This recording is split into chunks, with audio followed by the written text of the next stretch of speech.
Hello दोस्तों, कैसे हैं आप सभी? आशा है आप सभी अच्छे होंगे। जैसा कि कल ही आपको बताया कल नहीं कई दिनों से बताया जा रहा है कि कन्हेरी गुफ़ा के बारे में हम लोग पढ़ेंगे। तो आज फाइनली हम लोग पढ़ेंगे कन्हेरी गुफ़ा के बारे में। ये जो लेक्चर है आपका, ये गुफ़ाओं से रिलेटेड आपका लास्ट लेक्चर है। इसको पढ़ने के बाद आपका गुफ़ा वाला टॉपिक ख़त्म हो जाएगा। तो आइए देखते हैं कन्हेरी गुफ़ा के बारे में। देखिए, कन्हेरी गुफ़ा स्थित कहाँ है? ये महाराष्ट्र में है। कन्हेरी गुफ़ा महाराष्ट्र में है। किसी भी गुफ़ा के बारे में सबसे पहला इम्पॉर्टेंट पॉइंट आपके लिए यही बनता है कि वो गुफ़ा किस राज्य में स्थित है। ऐसे सवाल, ऐसे ढेरों सवाल आपके एग्ज़ाम में आए हैं और कई कई बार वही सवाल रिपीट करके आया है। तो कन्हेरी एक महत्वपूर्ण गुफ़ा है आपके एग्ज़ाम के लिए। यहाँ पूछा जा सकता है कि कन्हेरी गुफ़ा कहाँ स्थित है, तो ये महाराष्ट्र में है। अगर ज़िला पूछे तो ये ठाणे ज़िले में है। महाराष्ट्र के ठाणे ज़िले में है, जहाँ पर 100 से अधिक गुफ़ाएँ हैं। 100 से अधिक गुफ़ाएँ तो हैं, लेकिन हम सोचिए, आप बताइए कि 99 गुफ़ाओं के बारे में क्यों नहीं पढ़ रहे हैं? क्योंकि ये जो 100 गुफ़ाएँ हैं, इनमें कन्हेरी गुफ़ा ऐसी है जो कि आपके एग्ज़ाम के लिए इम्पॉर्टेंट है। थोड़ी बड़ी गुफ़ा है और इसकी जो है कुछ विशेष बातें हैं जिससे कि ये गुफ़ा आपके लिए इम्पॉर्टेंट हो जाती है। अन्य 99 गुफ़ाएँ जो हैं, 99 गुफ़ाएँ जो हैं, वो इतनी इम्पॉर्टेंट नहीं और छोटी-छोटी गुफ़ाएँ हैं। तो देखिए, आपका पहला पॉइंट हो गया, कन्हेरी गुफ़ा महाराष्ट्र में स्थित है और ये ठाणे ज़िले में है। और अगर इसका समय काल देखें, समय का मतलब यहाँ पर ये है कि ये गुफ़ा निर्मित कब की गई।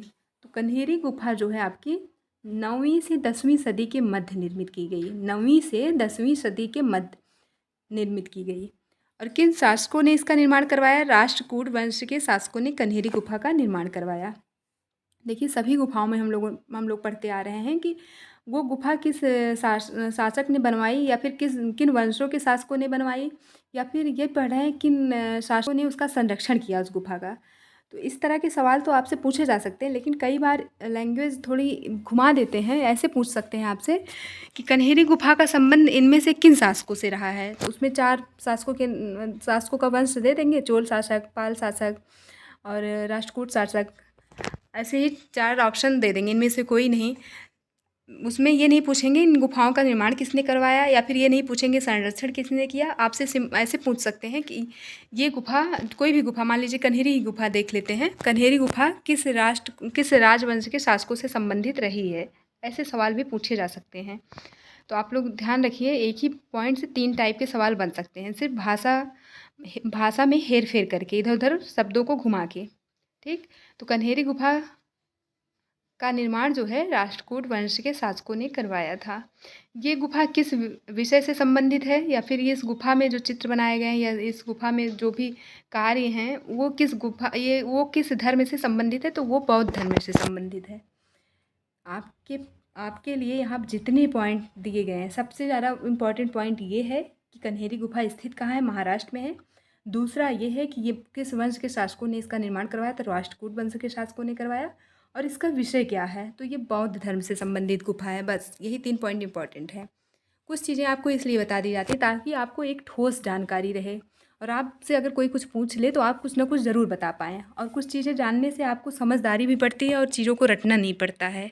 इसलिए कुछ आपको एक्स्ट्रा पॉइंट बता दिए जाते हैं। अब देखते हैं पूर्वी भारत में स्थित गुफाएं। देखिए, पूरे इंडिया में जितनी भी छोटी मोटी गुफाएं हैं, जो भी आपकी परीक्षा के लिए महत्वपूर्ण हैं, आज हम उन सबको पढ़ेंगे।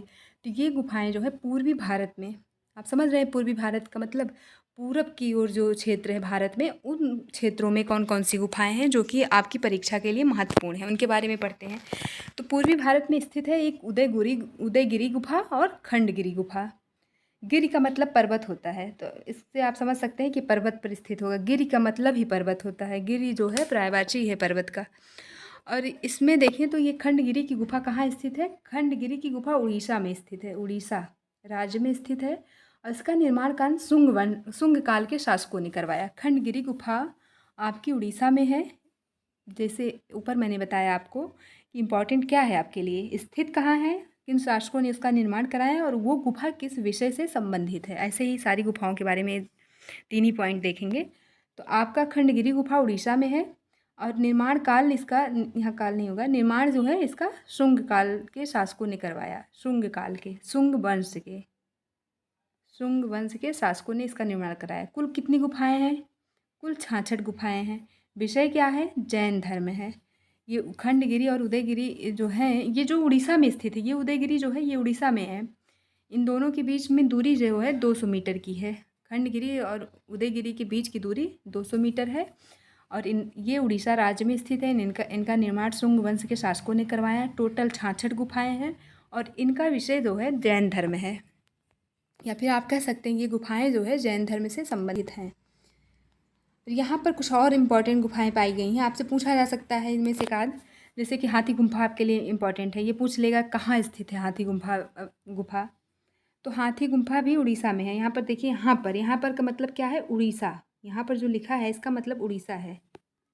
ये सारी गुफाएं उड़ीसा में स्थित है, भुवनेश्वर के आसपास में। भुवनेश्वर उड़ीसा की राजधानी है।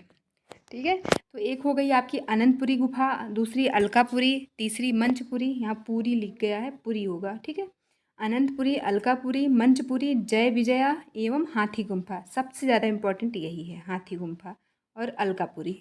ठीक, ये सभी गुफाएं आपकी उड़ीसा में हैं और ये सभी की सभी गुफाएं शुंगकालीन हैं, यानी कि शुंग वंश के शासकों ने इनका निर्माण करवाया। तो यहाँ पर देखिए, अभी हम लोगों ने पढ़ा यहाँ पर 66 गुफाएं हैं। तो इन्हीं 66 में से जो इम्पॉर्टेंट गुफाएं थी जिनको आपके लिए जानना ज़रूरी है, ये सभी गुफाएं सिर्फ इतना ही पूछा जाएगा इनमें से उठा के किसी एक गुफा को, ये इसको किसने बनवाया और उस स्थित कहाँ है। बनवाया किसने, शुंग वंश के शासकों ने, और स्थित ये हैं उड़ीसा में। ठीक, अब आगे देखें, हाथी गुम्फा के बारे में 1-2 पॉइंट और पढ़ लेते हैं क्योंकि ये ज़्यादा इंपॉर्टेंट है। इस गुफा में खारवेल शासक का एक लेख प्राप्त हुआ है। ये गुफा जो है खारवेल नामक, जो कि शुंग वंश का शासक था, इससे संबंधित मानी जाती है। हाथी गुम्फा जो गुफा है, इसका नाम ही हाथी गुम्फा है और ये गुफा है ये जो है शुंग वंश के शासक खारवेल से संबंधित मानी जाती है और यहाँ पर इनका एक लेख प्राप्त हुआ है। ये पूछा जा सकता है आपके एग्जाम में, हाथी गुम्फा से किस शासक का लेख प्राप्त हुआ है, या फिर ऐसा पूछा जा सकता है हाथी गुम्फा से प्राप्त अभिलेख खारवेल शासक का है। ये शासक किस वंश के हैं, तो शुंग वंश के हैं ये शासक। और इसका समय क्या है, समय का मतलब किसका, इस लेख का समय क्या है। इस लेख का समय 156 से 157 ईसा पूर्व, 156 से 157 ईसा पूर्व ये लेख माना जाता है। अब देखते हैं उदयगिरी की गुफाएं। ये जो उदयगिरी है ये उड़ीसा में है, यहाँ पर जो हम लोगों ने देखा। अब देखिए नीचे जो उदयगिरी पड़ रहा है ये मध्य प्रदेश के विदिशा में है। ये उदयगिरी की गुफा मध्य प्रदेश में स्थित है, विदिशा में। ये नया नाम है विदिशा। प्राचीन नाम में विदिशा को वेलसा कहा जाता था। क्या कहा जाता था, वेलसा, सॉरी वेलसा नहीं, भेलसा कहा जाता था। देखिए, उदयगिरी की गुफाएं मध्य प्रदेश में स्थित है। भेलसा प्राचीन नाम था जहाँ पर ये स्थित थे। अब उसी भेलसा को जो है विदिशा कहा जाता है। आपके एग्जाम में ये दोनों शब्द कोई ना कोई देकर पूछा जा सकता है, इसलिए मैंने दोनों लिखवा दिया है, विदिशा और भेलसा। यहाँ पर उदयगिरी की गुफाएं स्थित हैं। ये गुफाएं जो हैं उदयगिरी की, ये मुख्यतः हिंदू धर्म से संबंधित। अभी देखिए कन्हेरी जो हम लोगों ने पढ़ा वो बौद्ध धर्म से संबंधित है। उसके बाद हम लोगों ने खंडगिरी पढ़ा, वो जैन धर्म से है। लेकिन उदयगिरी की गुफा ये हिंदू धर्म से संबंधित है। और यहाँ पर एक बहुत अच्छा चित्रण मिलता है विष्णु के वाराह अवतार का। यहाँ पर एक बहुत अच्छी ये मूर्ति है। चित्रण, मूर्ति का मतलब है ना, वहाँ पे पत्थरों को काट कर ना, दीवार में ही पत्थर से काट के उभार कर पत्थरों को डिज़ाइन बनाया गया है। मूर्तियाँ बनाई गई हैं दीवार में ही, उभार के पत्थरों को। तो ये जो विष्णु के वराह अवतार, वराह को जो सुअर होती है उसी को वराह बोलते हैं। तो विष्णु भगवान के चित्र में या फिर विष्णु भगवान की मूर्ति में जो सर लगा हुआ है वो किसी सुअर का सर लगा हुआ है। ठीक है, उसी को बोलते हैं विष्णु के वराह अवतार का। वहाँ पर एक चित्र है, ये बहुत इंपॉर्टेंट चित्र है। हो सकता है पीजीटी के एग्ज़ाम में या नेट के एग्ज़ाम में पूछा जाए। पीजीटी में तो इतनी संभावना नहीं है इतना डीप क्वेश्चन पूछने की, लेकिन पीजीटी या नेट वगैरह में ये पूछा जा सकता है कि इस गुफा से विष्णु के वराह अवतार का चित्रण मिलता है। तो उदयगिरी की गुफा से मिलता है। और दूसरा चित्रण है समुद्र देव का चित्रण, इसी के नीचे बना हुआ समुद्र देव। विष्णु के वराह अवतार के नीचे ही समुद्र देव का चित्रण हुआ है। अब देखिए, ये तो पूर्वी भारत की गुफाएं हो गई। अब हम लोग देखते हैं पश्चिम भारत की गुफाएं। ठीक है, पश्चिम भारत की स्थित गुफाएं, आप गुफा भी कह सकते हैं, चैत्य भी कहते हैं। बहुत इंपॉर्टेंट है कार्ले का चैत्य, बहुत फेमस चैत्य है ये। चैत्य जैसा कि आपको पता है पूजा स्थल होता है उनका, बौद्ध धर्म के भिक्षुओं का। चैत्य का मतलब मैंने आपको बताया है कि ये चैत्य जो है ये पूजा स्थल होता है। डायरेक्ट यही सवाल पूछा जा सकता है, चैत्य से आशय है या फिर चैत्य का तात्पर्य है, या फिर पूछा जा सकता है, 4 ऑप्शन दे देंगे, पूछेंगे चैत्य का इनमें से किससे संबंध है। तो ये चैत्य जो है कार्ले का चैत्य, या फिर कह सकते हैं कार्ले की जो गुफा है, ये महाराष्ट्र के पुणे ज़िले में है। महाराष्ट्र के पुणे बहुत महत्वपूर्ण ज़िला है, तो यहाँ पर ज़िला बहुत इंपॉर्टेंट है। कार्ले का जो चैत्य है, यहाँ पर ज़िला आप लोग ज़रूर ध्यान रखिए। यहाँ पर राज्य ना देके डायरेक्ट पुणे ही दे सकते हैं, पुणे बहुत महत्वपूर्ण ज़िला है महाराष्ट्र का। तो कारले का चैत्य महाराष्ट्र राज्य के पुणे जिले में है। निर्माण किसने करवाया? आंध्र सातवाहन वंश के शासकों ने करवाया। इसको आंध्र नहीं बोल के सातवाहन भी बोलते हैं। अगर आपके एग्जाम में सिर्फ सातवाहन लिख के आ जाए तो वही बात हुई। इनको आंध्र सातवाहन भी बोलते हैं, सातवाहन भी बोलते हैं। तो कारले चैत्य का निर्माण आंध्र सातवाहन वंश के शासकों ने करवाया। और इस चैत्य का प्राचीन नाम क्या था? बालूराका। कहीं के बालुस्का लिख के आएगा, बालूराका या बालुस्का, ठीक है, आप लोग ध्यान रखिएगा। यह भारत में सबसे सुंदर चैत्य माना जाता है, इसीलिए इसकी महत्वता बढ़ जाती है, ठीक है। कारले का चैत्य जो है इसीलिए इतना महत्व है क्योंकि ये भारत का सबसे सुंदर चैत्य माना जाता है। अगला चैत्य भाजा का चैत्य। कारले के समीप महाराष्ट्र के पुणे जिले में स्थित है। भाजा का चैत्य जो है ये भी कारले के समीप में ही स्थित है और ये पुणे जिले में स्थित है। अगला चैत्य आपका है पित्तलखोर एवं कोंडवानी का चैत्य। यह दोनों चैत्य महाराष्ट्र के नासिक जिले में है। ये दोनों चैत्य, ये देखिए अभी तक दोनों पढ़े ऊपर, भाजा और कारले, वो पुणे जिले में है, लेकिन पित्तलखोर और कोंडवानी का चैत्य नासिक जिले में है। ये जो पित्तलखोर है इसी का नाम कोंडवानी है, पहले प्राचीन नाम इसका कोंडवानी था। तो आज आपका गुफाओं वाला टॉपिक ख़त्म होता है।